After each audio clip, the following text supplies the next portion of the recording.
Cantonment బోర్డును జీహెచ్ఎంసీలో విలీనం చెసల కేంద్ర ప్రభుత్వంపై ఒత్తిడి తీసుకువచ్చేందుకు రేపటి నుంచి రిలే నిరాహారదీక్ష చేయనున్నట్లు ఎమ్మెల్యే శ్రీగణేష్ స్పష్టం చేశారు. కంటోన్మెంట్ ఎమ్మెల్యేగా నూతన ఉద్యమానికి శ్రీగణేష్ శ్రీకారం చుట్టారు. కంటోన్మెంట్ను విలీనం కోసం ఎంత ప్రయత్నించిన కేంద్రంను స్పందించకపోవడంతో పాటు మరో ఏడాదిపాటు నామినేట్ మెంబర్ పదవీకాలం పొడిగించింది. దీంతో కంటోన్మెంట్ బోర్డును జీహెచ్ఎంసీలో విలీనం చేయాలంటూ ఎమ్మెల్యే శ్రీగణేష్ రిలే నిరాహార దీక్షకు సిద్ధమయ్యారు. రిలే నిరాహార దీక్షల పోస్టర్ను ఆవిష్కరించడంతో పాటు రేపటి నుంచి రిలే నిరాహార దీక్షలు కేంద్రం దిగివచ్చే వరకు కొనసాగిస్తానంటూ శ్రీగణేష్ స్పష్టం చేశారు. గత ప్రభుత్వంలో ఉన్న బీఆర్ఎస్ పార్టీకి అప్పుడు ఎందుకు లష్కర్ మీద ప్రేమ పుట్టలేదని ప్రశ్నిస్తూనే తమ పోరాటం లష్కర్ కోసం కాదని కేవలం విలీనం కోసమేనంటూ స్పష్టం చేశారు.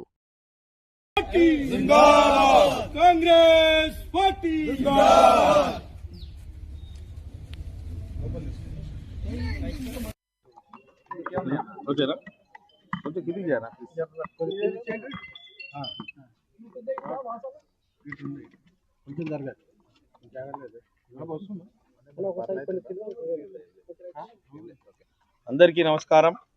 ఈరోజు కాంగ్రెస్ పార్టీ నాయకులతో కలిసి రేపటి నుంచి జరగబోతున్న కంటోన్మెంట్ బోర్డుని విలీనం చేయాలనేది ఏదైతే మూమెంట్ తీసుకున్నామో మొన్న ఏదైతే కేంద్ర ప్రభుత్వం మళ్ళీ నామినేటెడ్ వ్యవస్థని కంటిన్యూ చేస్తున్నట్టు ఏదైతే నోటిఫికేషన్ ఇస్తారో దాన్ని వ్యతిరేకిస్తూ 2018 నుంచి ఈ కంటోన్మెంట్ విలీనం చేయాలా, కంటోన్మెంట్ బోర్డు నుంచి ఓటు హక్కు తొలగించినప్పటి నుంచి నేను అప్పుడు కూడా నిరాహార దీక్ష చేశాను. ఈ కంటోన్మెంట్ పాలనతోటి ప్రజలకు ఎంత నష్టం అవుతుందో, అదేవిధంగా నేను ఏం బాధ్యత లేనప్పుడు చూసిన విధం వేరుంది. బాధ్యత వచ్చిన తర్వాత ఈ కంటోన్మెంట్ బోర్డు, ఈ స్టేటు, ఈ సిస్టమ్ ద్వారా ఎంతో నష్టం జరుగుతుంది. కాబట్టి సిస్టమ్ మేలు జరగాలంటే కంటోన్మెంట్ బోర్డుని స్టేట్ గవర్నమెంట్లో విలీనం చేసినప్పుడే కంటోన్మెంట్ కాన్స్టిట్యున్సీ కూడా బాగా డెవలప్మెంట్ అవుతుందని పూర్తిగా అవగాహనతోటి నమ్ముతున్నాను. అదే కాకుండా ఏ వ్యవస్థలైనా కూడా ఎక్కడైనా బోర్డు ఎలక్షన్లు కావచ్చు, కార్పొరేషన్ ఎలక్షన్ కావచ్చు, సర్పంచ్ ఎలక్షన్ కావచ్చు, మున్సిపల్ ఎలక్షన్స్ కావచ్చు, ఎలక్షన్లు జరగాలి స్థానిక సంస్థలు. అలాంటిది గత 6 సంవత్సరాల నుంచి ఎలక్షన్ పెట్టక ఓన్లీ నామినేటెడ్ వ్యవస్థను కంటిన్యూ చేయడం మేము వ్యతిరేకిస్తూ, ఈ వ్యవస్థని వ్యతిరేకిస్తూ ఖచ్చితంగా ఇది విలీనం చేసి కార్పొరేషన్ల 3-4 నెలల్లో ఎలక్షన్ అవుతుంది. కాబట్టి అదే మాదిరిగా కార్పొరేషన్ ఎలక్షన్ కావాలని మేము ఒత్తిడి పెట్టి వారు కూడా దిగి రావాలని కొనే ఇది ఒక డిమాండ్ మీద మేము రేపటి నుంచి నిరంతరం, రేపు ఫస్ట్ రోజు కాబట్టి 10 గంటల నుంచి నిరాహార దీక్ష స్టార్ట్ అవుతుంది, సాయంత్రం వరకు ఉంటుంది. ఎల్లుండి నుంచి 9 గంటలకే స్టార్ట్ అవుతుంది. కాబట్టి రోజు నేను కూర్చుంటాను. అనేక మంది సంఘాలు కావచ్చు, ఇప్పుడు కాంగ్రెస్ పార్టీకి సంబంధించిన మహిళా నాయకులు, మహిళా కాంగ్రెస్, యూత్ కాంగ్రెస్ వాళ్ళు, ఎన్ఎస్సీఐలు, దాంతోపాటు కాలనీ వాళ్ళు, బస్తీ వాళ్ళు కూడా నిన్నటి నుంచి ఫోన్లు చేసి వాళ్ళు కూడా వచ్చి కూర్చుంటాం. ఇది అనేక సంవత్సరాల నుంచి బోర్డు ద్వారా మాకు నష్టం అవుతుంది. మాకు కూడా జిహెచ్ఎంసీలోనే భాగంలోనే మేము విలీనం అయితే డెవలప్మెంట్ అవుతాను వాళ్ళు కూడా నమ్ముతురు కాబట్టి, ఆశిస్తురు కాబట్టి మేము రేపు తీసుకుంటున్న ఏదైతే అంగర్ స్ట్రైక్ ఉందో అందరూ వచ్చి మద్దతు ఇస్తా అంటారు. కాబట్టి రేపటి నుంచి స్టార్ట్ అవుతుంది. దానికే ఇది పోస్టర్ ఆవిష్కరణ. ఇప్పుడు మీరేమో ఈ విలీనానికి మద్దతుగా రేపటి నుంచి బీఆర్ఎస్ వాళ్ళు ఏమో సికింద్రాబాద్ కార్పొరేషన్ ఇవ్వాలని కోరుతున్నారు. దీన్ని ఏ రకంగా బీఆర్ఎస్ ఎప్పటి నుంచి ఉందండి? బీఆర్ఎస్ ఎప్పటి నుంచి ఉంది? 2014 నుంచి రాష్ట్ర ప్రభుత్వం ఉండే, 2014 నుంచే ఇక్కడ ఎమ్మెల్యే బీఆర్ఎస్ఏ. ఇదే కాన్స్టిట్యున్సీలు ఉన్నా అని చెప్తుండే సికింద్రాబాద్ అని తలసాని గారు, వారు కూడా మంత్రిగా ఉండే. మళ్ళీ పద్మారావు గారు సికింద్రాబాద్ అని వారు కూడా ఇక్కడ మంత్రి ఉండే. 2018లో ఇక్కడ ఓటు హక్కు తొలగించినప్పుడు కేటీఆర్ గారు ఎక్కడ పోయారు? మా కంటోన్మెంట్ ఈ ఏవియేషన్ ల్యాండ్లు, డిఫెన్స్ ల్యాండ్లు ఉన్న వాళ్ళు అప్పుడు ఎక్కడ పోయారు? వాళ్ళు బోర్డు రిజర్వేషన్లా వాళ్ళ బోర్డు మెంబర్లు అది పాస్ చేయకుంటే ఆ రోజు వాళ్ళ ఓటు హక్కు పోయేది కాదు. వాళ్ళు ప్రజలకు నష్టం చేసే పనులు చేసి ఈ రోజు వచ్చి డ్రామాలు చేస్తున్నారు, ప్రజల మీద ప్రేమ ఉన్నట్టు నటిస్తున్నారు. వారుండే సికింద్రాబాద్ ఎవరైతే ఉందో, ఇప్పుడు సికింద్రాబాద్ మండల ఆఫీస్ ఎక్కడుంది? సనత్ నగర్లో ఉంది.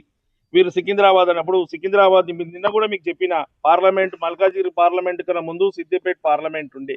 అప్పుడే ఇవన్నీ చేంజ్ చేసుకుంటే ఈ కంటోన్మెంట్ కాన్స్టిట్యున్సీలనే గతంలో కూడా మల్కాజిగిరి పార్లమెంట్లో ఉంది, ఈనాడు కూడా మల్కాజిగిరి పార్లమెంట్లోనే ఉంది. కాబట్టి వీళ్ళు ఉట్టి ఏదైతే ముఖ్యమంత్రి గారు మంచి పనులు చేయాలంటే బీఆర్ఎస్ వాళ్ళు దాన్ని వ్యతిరేకించాలని ఒక సిస్టమ్ చేసుకోరు.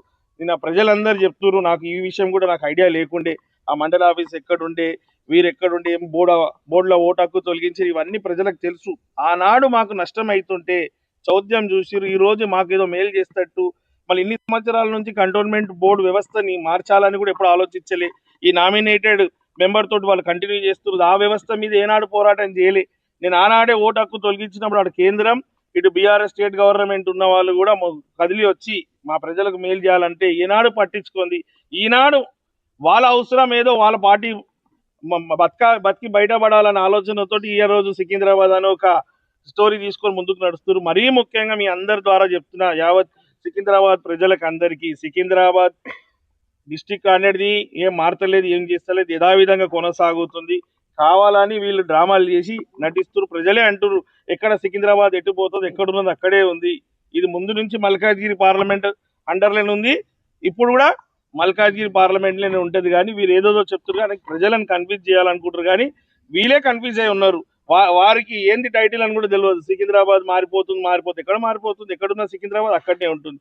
మరీ ముఖ్యంగా ఆ అంశం కన్నా ముఖ్యమైన అంశం ఏంది, మనకి విలీనం కావాలి. ఇక్కడ కూడా స్థానిక సంస్థ ఎలక్షన్లు ఏ విధంగా అయితే కార్పొరేషన్ ఎలక్షన్ అవుతుందో అందులోనే ఎలక్షన్ రావాలి. మొత్తం సిస్టంలో 10 సంవత్సరాలు బీఆర్ఎస్ఏ ఉండే, ఎమ్మెల్యే కావచ్చు, మంత్రులు కావచ్చు, బోర్డు మెంబర్లు కావచ్చు, చైర్మన్లు అంతా బీఆర్ఎస్ఏ ఉండే. ఈ 10 సంవత్సరాలలో మీకు కంటోన్మెంట్ గుర్తుకు రాలే, ఈ సికింద్రాబాద్ గుర్తుకు రాలే, ఇప్పుడేనా మీకు వచ్చింది? Thank you.